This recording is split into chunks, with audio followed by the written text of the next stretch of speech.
Okay, talking about also responsibility and people in the media, we learned that you were interviewed by Bill O'Reilly. Quite an interesting experience that we would like to know. How was it? What was your experience being there with this person? Believe me, it was a very interesting experience for me too. I can imagine. And believe it or not, it was my very first appearance on US television. Oh my God. So it was real trial by fire, I like to tell everybody, because nothing I've ever done on US television has been this explosive. I was actually quite surprised that they called me and said, you know, we want you to appear on the Bill O'Reilly show, because it was in January of 2002, and I had just published an opinion piece in the Washington Post about my reaction as a Muslim living in the United States to the September 11, 2001 terrorist attacks.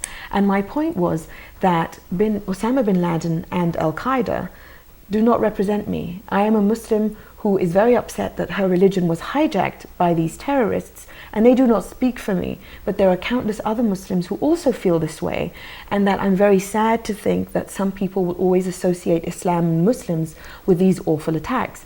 And then I mentioned, you know, several role models who have been very influential in my life in helping me figuring out my Islam, and saying basically that I'm writing now opinion pieces because I want to give voice to that kind of Islam as a challenge to the Islam that Osama bin Laden claims to represent. So when the producer for the Bill O'Reilly show called me and said, will you come on? I thought, you know, why would I come on? Because you can't argue with that. Surely you would encourage such a position. So I accepted, but I said to him, you know, you have read my opinion piece, right? And he said, yes, and we would love to have you on the show. So I said, fine. I appeared on the show, and, you know, and completely to my surprise, we didn't discuss my opinion piece at all, because obviously we would have agreed. Bill O'Reilly immediately started asking about why does the Muslim world have problems with the United States? And I tried to explain to him that the problems were with the policies of the United States vis-a-vis many parts of the Muslim world. And he didn't agree, and obviously I continued to disagree with him. So basically we just ended up yelling at each other. It was, you know, whatever, 10 minutes of yelling at each other. And after the interview, I thought, you know, there's no way the viewers could have benefited from this yelling. But I went home and I got so many email messages of people who'd seen this show, and they wrote to me to ask me, are you sure you're a Muslim? You don't look like a Muslim. You don't sound like a Muslim. Where's your headscarf? How come your English is so good? And it was a real lesson for me in how just those few minutes on the O'Reilly Factor, I was able to make someone challenge their stereotype of what a Muslim woman is. And I thought, you know, as much as I dislike Fox News and what Fox News represents, I realized that it was very powerful and very important for somebody like me to appear on that television channel and just for those few minutes confuse the viewers of Fox News. Because one attribute I'm especially fond of is confusion. Because if I can appear like this and make someone think, you don't look like a Muslim, then I feel I've achieved something. Because what does a Muslim look like? You obviously, if you say that, you have a very narrow stereotypical view. They expect me to be wearing a headscarf. Well, guess what? I'm not wearing a headscarf, and yet I am still a Muslim. You expect a Muslim to have a very thick accent and to say Allah and jihad all the time. Well, guess what? I speak English fluently, and I don't say those things all the time. So, you know, so I'm challenging and confusing. And so I've been on Fox News again since then, with that goal in mind, to challenge the average viewer of Fox News about what they think a Muslim is. That's very interesting, and your profile is very interesting, going from the Arab world as a journalist and then going to the US, and how that experience was for you, being from two very different worlds into the journalism world. How was it?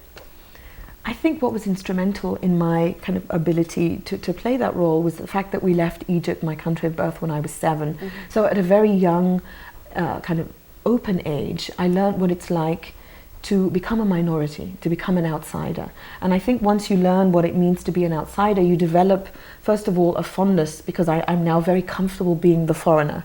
I'm very comfortable being the outsider. And I think this is a very important perspective to have, especially as if you want to be a journalist, and especially as an opinion writer, so that you have this inside-outside perspective so that you can challenge in the way that I try to challenge when I appear on Fox News stereotypes.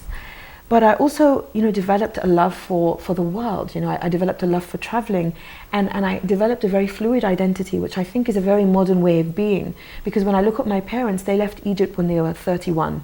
And, they had a very fixed idea of who they were. Their identity was very much rooted in being Egyptians, in being Muslim, and they left for the United Kingdom as adults who were very sure of who they were.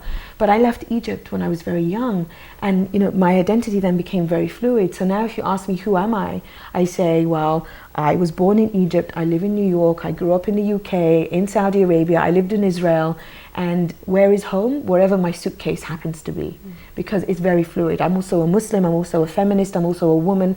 It's many, many identities, and I think this is the way the world is now, that people have very fluid identities.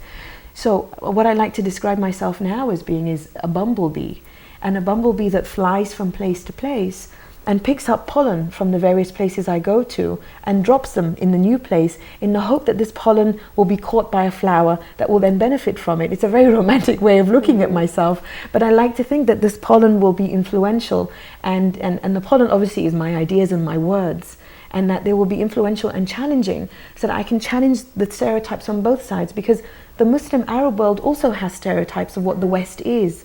So when I speak and when I write in the Muslim and Arab world, I challenge those stereotypes. So I drop pollen, and sometimes I sting in the best way possible.